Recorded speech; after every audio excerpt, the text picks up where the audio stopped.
नमस्कार दोस्तों, मेरा नाम है वेद प्रकाश पांडे और आज हमारे पॉडकास्ट में आप सभी का स्वागत है। आज हमारे साथ अंतर्राष्ट्रीय मैराथन धावक अरुण कुमार सिंह आर्य जी जुड़े हुए हैं। ब्रज में हैं इस वक्त हम मौजूद और ब्रज की कुश्ती को लेकर हम समय समय पर चर्चा करते रहते हैं। कुश्ती क्या, अन्य भी जो भी खेल हैं, जैसे कि आप मैराथन से हैं, मैं कराटे से हूँ, इन विषयों पर भी हम समय समय पर चर्चा करते रहते हैं। अब चूंकि सावन का मौसम है और आज से सावन शुरू भी हो गया है और जनपद मथुरा ब्रज जितना भी हमारा जो क्षेत्र है इसमें अब मेले लगने शुरू हो गए हैं। तो जानेंगे आपसे कि क्या कुछ खास बातें हैं इस मेले से जुड़ी हुई और आज से क्या कुछ खास चीजें बदलती हैं जो इस ब्रज को एक बड़े लेवल की पहचान दिखाती है। जैसे कि गोवर्धन में हम देख रहे हैं कि मूनिया पूर्णिमा मेले की भी तैयारियां चल रही हैं। देखिए, जहाँ तक ये मैं वैसे बरसाने का रहने वाला हूँ। पढ़ाई लिखाई मैंने बंगाल में की। ये एकादशी के बाद में थोड़ा सा अखाड़े वारे सस्ते हैं, बाल कुश्तियाँ होती हैं, क्योंकि ये कृष्ण का है। कृष्ण का भी मतलब उसको उसके जो आदर्श हैं उनको लेके चलते, या कृष्ण ने कुश्ती लड़ी थी, ये किया था, वो किया था। तो ब्रज के अंदर में अच्छे पहलवान भी दिए, जैसे गामा पहलवान जैसे, या मथुरा के रहने वाले थे जो भारत पाकिस्तान के बंटवारे में पाकिस्तान चले गए। देखिए, पहलवानी क्या है कि आपका एक डार्शियल पहलवानी क्या है कि ये पहलवानी जो है भारतवर्ष का मूल था, और इसी पहलवानी को आप लोग का चोरी करके, इसको कॉपी करके विदेश में ले गए। आपका इसका फिर जूडो में इसको वो किया, जूडो इसको बनाया गया। तो मतलब क्या है कि इसको जूडो में कन्वर्ट हुआ। जूडो जिसने बनाया वो स्कूल के अंदर में सबसे कमजोर बच्चा था, प्रोफेसर जिगारो कानो, सबसे पिटता था वो।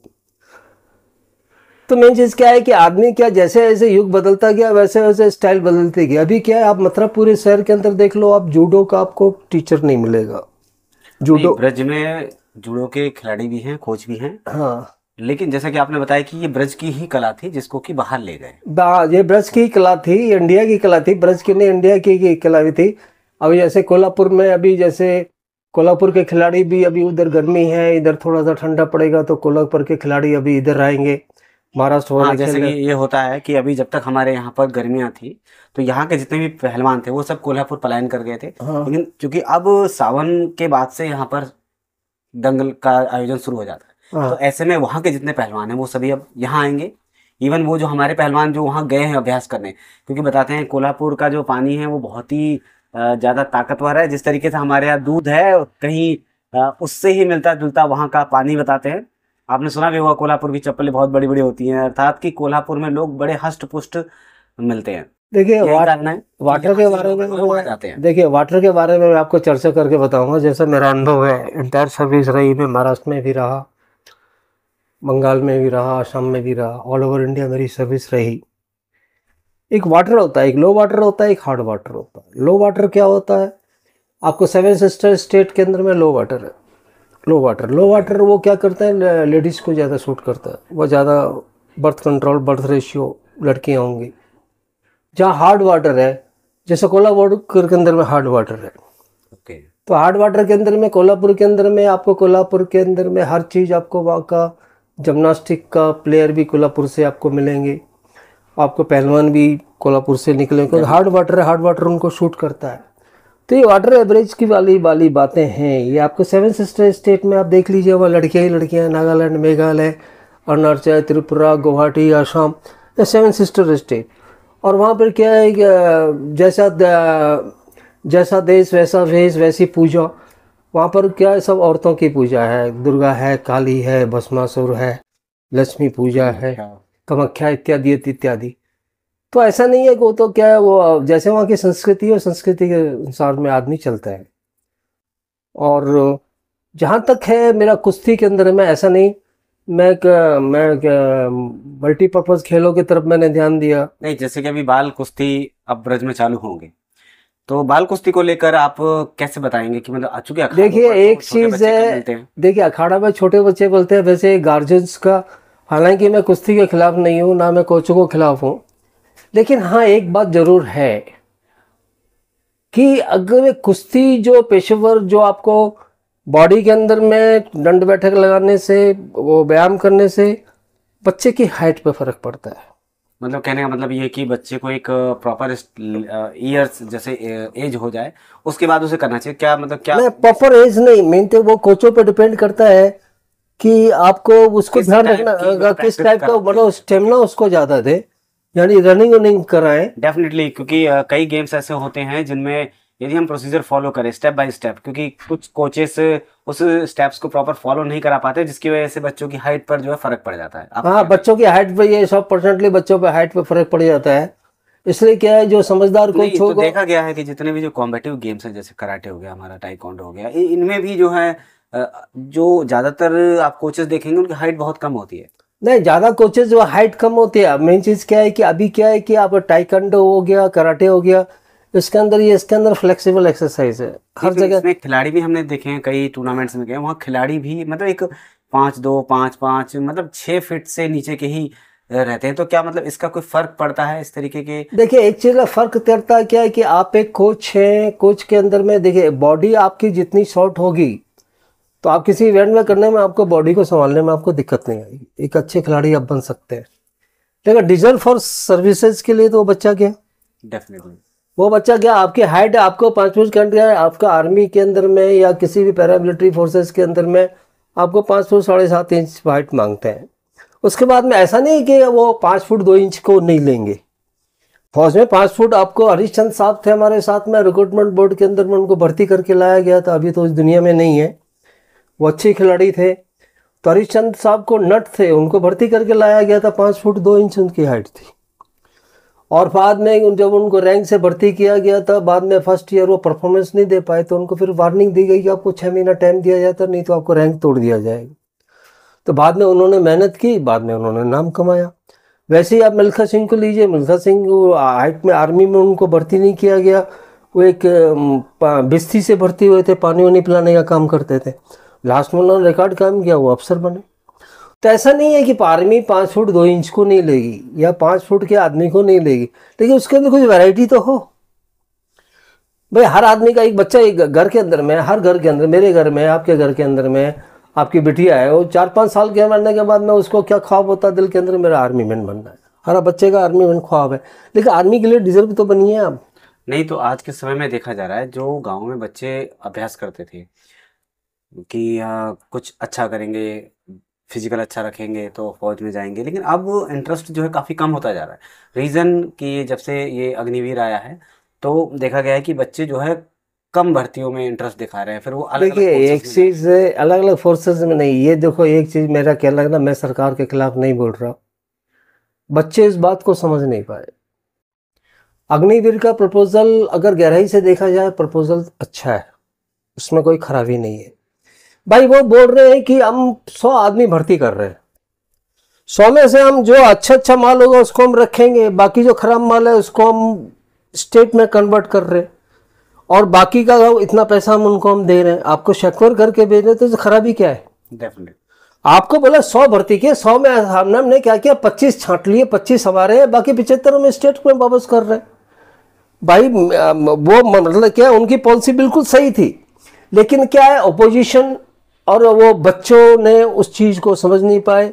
वो गाड़ी चलाना, ये करना, वो करना, हैन करना, तैन करना, बाद में बातें। मैं अभी भी कह रहा हूँ, अग्निवीर का प्रपोजल गवर्नमेंट की तरफ से बिल्कुल कटाक सही था कि 100 आदमी हम भर्ती करेंगे, 100 में हम 25 रख लेंगे, 75 हम वापस कर देंगे। 75 को जिनको वापस करेंगे वो स्टेट में अपनी नौकरी कर सकते हैं अगर चाहें तो वो आदमी का ऑपोजिशन ने किया, ये 4 साल की सर्विस ये, लेकिन उसकी गहराई में कोई नहीं गया। वो बोल रहे 100 में 100 को भर्ती करके हम 25 को ले रहे हैं, तो प्रपोजल गलत नहीं था, लेकिन क्या है, समझाने वालों ने, ऑपोजिशन ने उसको क्या किया, गलत करार दे दिया, और आज भी फिर बच्चे अग्निवीर में जा रहे।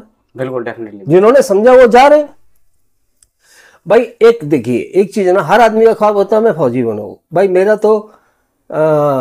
मेरा भी ख्वाब था, मैं घर से मार खा के भगा और मैंने अपने आप अपना मुकाम हासिल किया। बच्चे के अंदर बर्निंग डिजायर नहीं है तो आप फौज में नहीं आ सकते, आपको अपने आप को फौजी के लायक बनाना पड़ेगा।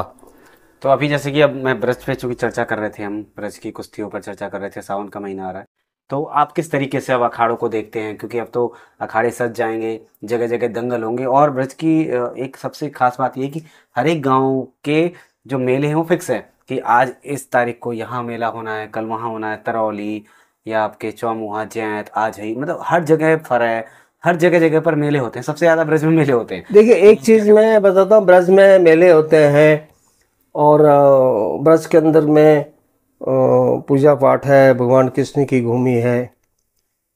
कुछ एक बातों के मैं खिलाफ हूँ।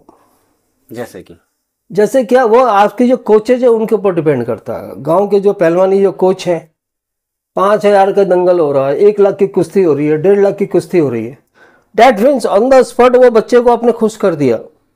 आपको 1 लाख रुपए मिल गया, 1.5 लाख मिल गया, यानी गुज ले लियो सब 1.5 लाख, लेकिन वो कहीं वैलिड नहीं है। आप मेरे को बताइए वैलिड कहाँ है वो? क्या भर्ती में जाके ये बोलेगा साहब मैंने 1 लाख की कुश्ती जीती और मेरे गुर्जे मेरे पास में, मैं भर्ती कर लो? कोई आर्मी वाला अफसर उसको भर्ती नहीं करेगा। भाई आप अपने आप को फिजिकल टीचर बोलते हो, आपके पास में आपने फिजिकल अपने एजुकेशन ली, आपने बाकायदा डिप्लोमा लिया, बाकायदा ऑथेंटिक स्कूल से लिया, तब जाके आपके बाद में आप अपने आप को शारदा यूनिवर्सिटी ने आपको चूज करके आपको रखा है। आगे आप एनसीसी के अंदर एनओवी बनने वाले हैं, लेफ्टिनेंट भी आप बनेंगे। तो ऐसा नहीं, शारदा यूनिवर्सिटी ने आपकी जो गुणवत्ता उसको लिया है ना, आपके अंदर गुण है तो उस चीज को। तो बच्चे क्या है ना, आजकल के डेजर्ट्स के अंदर में बच्चे क्या करते हैं, वो कुछ करना नहीं चाहते, टॉकेटिव है। कम समय में अधिक सफलता की चाह, कम समय में अधिक सफलता की चाहत। और वो चाहत तो साहब जब तक आप स्ट्रगल नहीं करोगे कहीं भी आपको चाहत। और मैंने आपका एक वीडियो भी देखा था जिसमें आपने बताया था कि जो माता पिता की, खासकर माँ की बात नहीं मानते, ऐसे बच्चे बड़े ही नालायक किस्म के होते हैं। नहीं, ऐसे ये डिजर्वेशन, ये कि मैं बहुत से केसेस में मैंने देखा है, वो बहुत से केसेस में मैंने देखा है कि माँ, वो जन्मदाता माँ है। आजकल की औलाद के अंदर में सैक्रिफिकेशन ऐसा है, ऐसी संस्कृति है, वो माँ बाप का सम्मान नहीं करते। हाँ, किसी वजह से उसकी माँ है, माँ इसकी संरक्षक है, माँ बच्चे को पाल रही है, तो वो तो तकरीबन मैंने देखा है, माँ को बीमार होते हुए देखा है, उस बच्चे की प्रॉब्लम को लेके देखा है। क्योंकि क्या है, सपोज करो एक सात्विक सुख के लिए पति गुजर गया, पति की जगह आपका उनकी गवर्नमेंट ने, उनके विभाग ने आपको रोजी रोटी का चर्चा दे दिया, लेकिन बच्चे का संरक्षण, वो बच्चे को, बच्चा क्या करता है, उसको माँ को क्या, और दूसरा क्या, परिवार के अंदर एक फ्रिक्शन है। क्या है परिवार के अंदर फ्रिक्शन है? अरे छोरा ताकतवर है जाएगा तो हमें प्रॉपर्टी देनी पड़ेगी। आपको बताते हैं बाहर के आदमी उतना उसको परेशान नहीं करेंगे, लेकिन घर का वेदी लंका डाले, घर वाले इसको परेशान करेंगे, अरे आगे छोरा ताकतवर रहेगा तो हमें प्रॉपर्टी देनी पड़ेगी। अगर छोरा आगे ऐसे ही मर जाए या ऐसे कुछ है जाए तो हमें कुछ ना देना पड़ेगा। तो ये तो क्या, एक साइकोलॉजिकल आदमी के अंदर बातें हैं। बच्चे को समझदारी करना चाहिए, बच्चे को अपने टारगेट अपना महसूस करना चाहिए, माँ को अपना देवता मानना चाहिए कि जो माँ आपको पाल रही है। देखिए सारे रिश्ते झूठे हैं, सिर्फ माँ का रिश्ता सच्चा है, माँ से बढ़ के दुनिया में कोई चीज़ नहीं। चलिए पॉडकास्ट को अंत में हम खत्म करते हुए अब इस दंगलों के ऊपर आपकी बातें हमारे दर्शकों के लिए जानना चाहेंगे कि किस तरीके से वो अब इन दंगलों के लिए तैयारी करके आए और क्या कुछ खास विशेष मुफीद मेहनत करें।